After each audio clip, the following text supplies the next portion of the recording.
Welcome back to Insight in Agriculture. I'm Britton Rucker.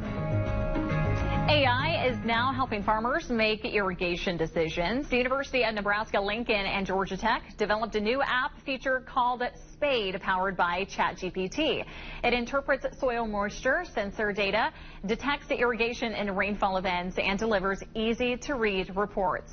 Researchers say the tool could save water, improve yields, and mark a big step forward in precision agriculture.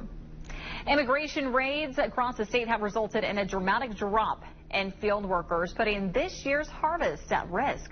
Our news partners in California spoke with one local farmer, learning how to use technology to help keep his business alive during these difficult times. On California's Central Coast, known as America's fruit basket, picking strawberries can break more than just a sweat.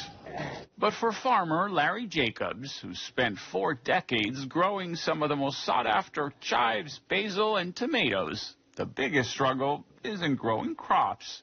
It's finding enough hands to work the fields, a challenge made even harder by recent immigration raids. We've had some people who resign because of the changes. Hey, we're just going to go back to Mexico. Because they're too afraid? Yeah, yes. With nearly 88,000 farm jobs unfilled each year, small growers like Jacobs are turning to high-tech. This has been an issue for the last 5 years and 10 years. It's hard to find people to do this work. From punching holes for seedlings to shaking nuts from trees and even scorching weeds with flames, these robots are saving small farms from going under.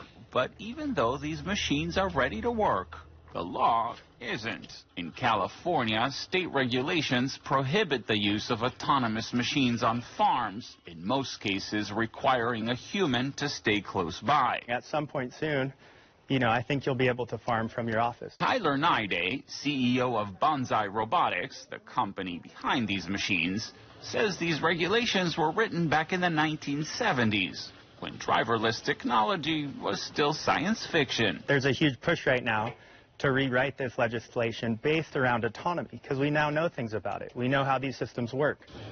With the average farmer now 58, Jacobs hopes automation might plant the seed for a new generation of growers. If you can take the grunge work out of it and make it interesting with the technology, that's just going to create a lot of excitement. It's already happening.